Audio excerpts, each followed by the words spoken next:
Working out can be confusing. Well, with us this morning is our 2 News fitness expert, Wes Cole, to answer some of your fitness questions for us. I got some good ones today. I know you do. I was looking over some of them. Actually, John has our first question, and he's asking, what is a great warm-up stretch? You know, we're talking mobility, and that's really a big issue, especially for clients over the age of 40. In fact, I've told people many times mobility is one of the biggest issues, because if you're not mobile enough, you can't do a lot of the exercises that really promote a lot of fitness and strength. This is a great exercise that I like to start my clients off with. It's called a spider stretch.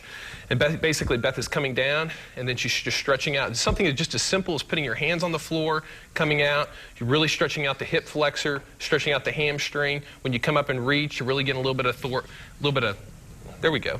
Good, excellent, just like that. It's a little bit harder than it looks. And then I also like to come and do like a little sway, kind of do just a lunge sway. Just stationary, just like that. Good. Kind of really work the hip flexors. And of course, a lot of people at home might be saying that these exercises, if you try them, thank you, Beth, are really hard. A lot of people are like, it's like an exercise within itself. Yeah. It's not really a warm-up. Well, but that's the thing. If going down and doing a lunge and kind of stretching out, that it's almost a workout. It means you really need to focus on mobility, because that should be an issue. I have some clients at 45 minutes, it's almost all mobility.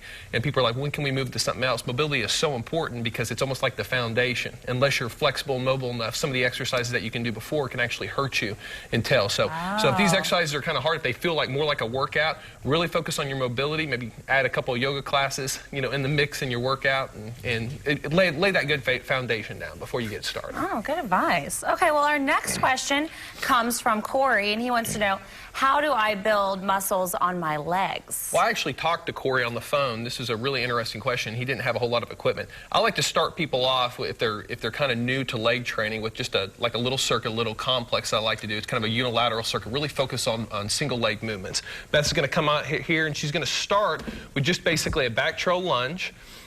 Okay, and she's just going to kind of pump through with just about 5 reps each side, make sure she gets both. And then she's going to go right into just back trail lunges alternating. And she's going to build up, no rest in between, just like that. And she's going to work to where she can do about at least 10 or 20 on each exercise. And of course, she's going to finish off with some step-ups like that. And the step-up can be on a chair, anything like that. The thing about it is, a lot of people really like to focus on squats and deadlifts, and without a doubt, they're great mass builders. But we have to remember, thank you, Beth, that's very good. And of course, she's building up to where she can do at least 20 of these just in a series without any rest, and it's a really, really good workout. But like I tell people all the time, life's really occurring on one leg at a time. When you're running, when you're walking, when you're hiking. So a lot of people don't like lunges because they're harder, and I know they make you sore. But without a doubt, they're one of the best exercises that you can do, and they're great for building, leg muscle, and they also take a lot of stress, off your back.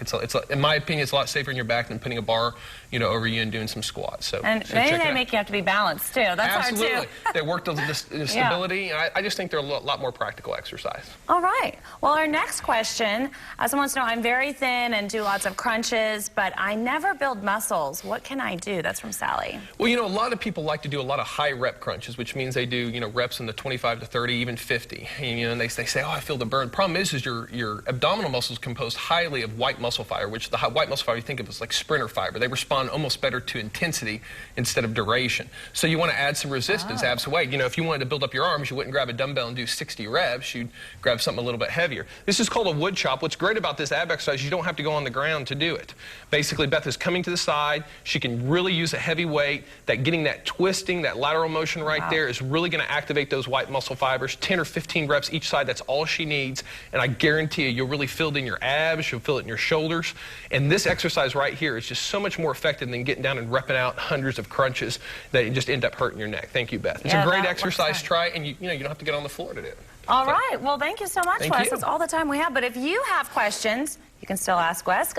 You can go to the weekend morning section of our website, kjrh.com, and click on Habitual Health. There's a link there, or you can give Wes a call. His number is 749-0960. Or go ahead and visit him at his gym. That's at 46th, just east of Sheridan. Thank you so much.